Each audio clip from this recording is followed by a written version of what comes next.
When an obstacle or a problem comes our way, we have two choices. We can say, why me? And then go down that road. Or you can say, you've chosen me for a reason. All right, let's do this. How am I going to handle this?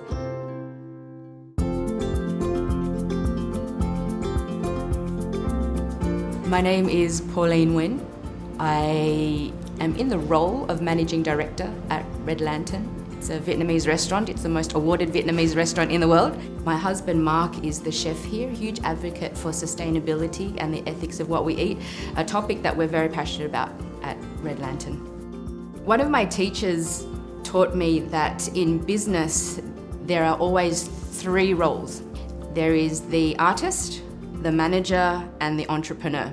And so most people start their businesses as the artist, right? So you have the chef or the seamstress or the baker. They're good at something, they have their artistry. And so they start the business and then they find that they have to, my God, now I've got to manage.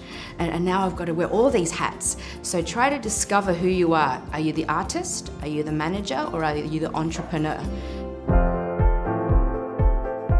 One must find their strengths, and inevitably the business will grow.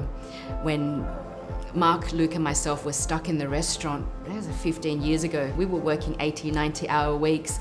We were working so much, I was so stressed and overworked that I developed alopecia, a condition where the hair falls out due to stress. That is not a good situation to be in. I think everyone's goal is to live, is to not just exist. Everyone's goal should be to feel alive. You shouldn't be coming into your own business or your small business or your job and feel dead on the inside. You shouldn't be dreading it. While I can manage the restaurant with my eyes closed, I don't enjoy it. I will employ people who love it and do a much better job than I can. And so I can go away and work on my strengths. I can't recommend enough to log on to Gallup Strengths Finder, and you answer some questions and they'll give you your top 5 strengths. The more we can understand ourselves, the more we can understand others, right? I don't believe in work-life balance. Work-life balance separates the two. What I do is not work, it's just life. It's living. When we discover who we really are, what our strengths are, what we really love, and we do that every day, then it doesn't become work, it becomes life. I think one of the challenges as being a small business owner, for myself, I was a control freak. No one can do it better than myself. And so if you're a control freak, you're the only one who has control. If you're the only one who knows the systems, you're the only one who's going to work it. And so in order to have more freedom, to free up more time, we had to really rethink the nexus of being on the tools or leading from the front. And to create systems, to get our team to create systems, to build a business that you can sell later on.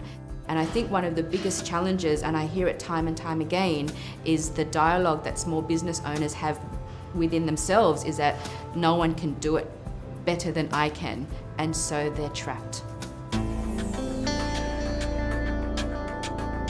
Good delegation would be to have your systems and processes recorded, either online or in a folder, and have everyone follow the process. Good delegation is having a system that is duplicable. When I talk about systems and processes to other business owners, there's almost a sense of dread. They go, systems, processes, where do I start? You've got to put all of it down and it becomes your manual. And so what we did was we got all our team members to say, Bob, from the moment you walk in the door to the moment you leave, write down everything that you do.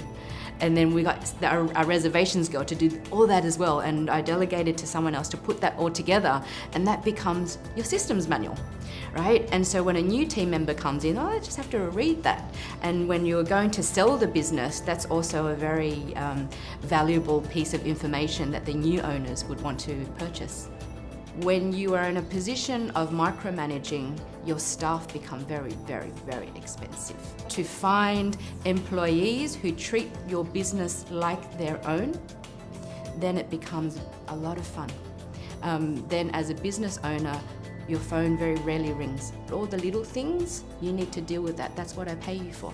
We have that understanding, and whatever mistakes they make along the way, they also grow from it. And so everyone's evolving. Growing a business isn't about how many restaurants you can have. It's, we grow on the inside. How are you growing as a person? How are your team members growing? How is the relationship you have with your suppliers growing? There's a lot of growth that happens on the inside out.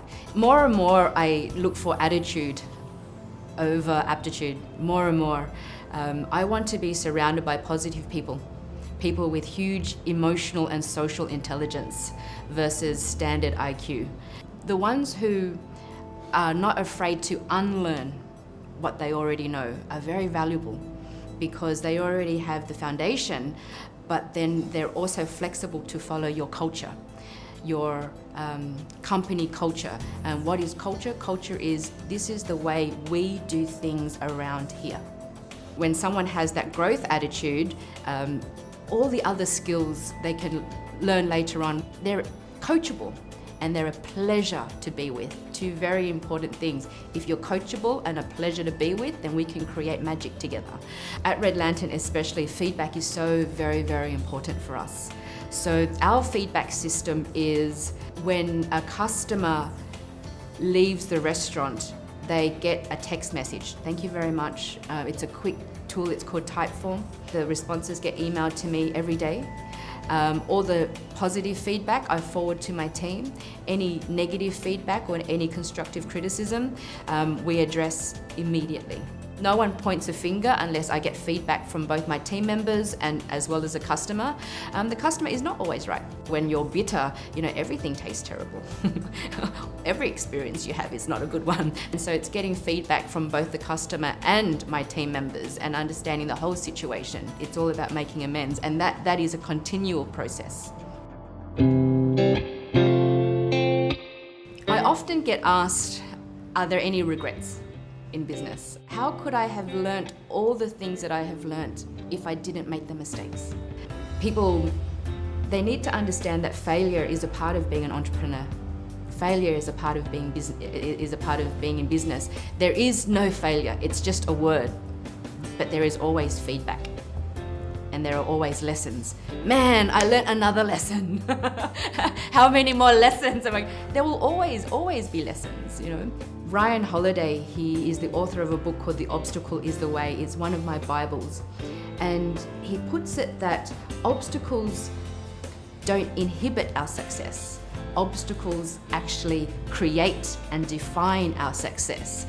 And so as a business leader and a business owner, when an obstacle or a problem comes our way, we have two choices. We can say, why me? And then go down that road. Or you can say, you've chosen me for a reason. All right, let's do this. How am I going to handle this? Instead of getting stressed out, see it as another challenge to overcome. Success in business, I think, means something different to a lot of people. Everyone should work on what their definition of success is. For myself, success is having inner peace, having the ability to experience joy on a daily basis. Success for me now is being able to employ team members who are much smarter than myself, who can do a much better job at what they do than I can. I am quite particular with the word motivation versus inspiration. You can be motivated to sit on a couch, eat pizza, get fat, watch television. That is, you have a motivation for that. But inspiration and transformation is very different again. And to be inspired by people, by readings, by poetry, by other people's experiences, by stories, those are the things that makes us step to the next level.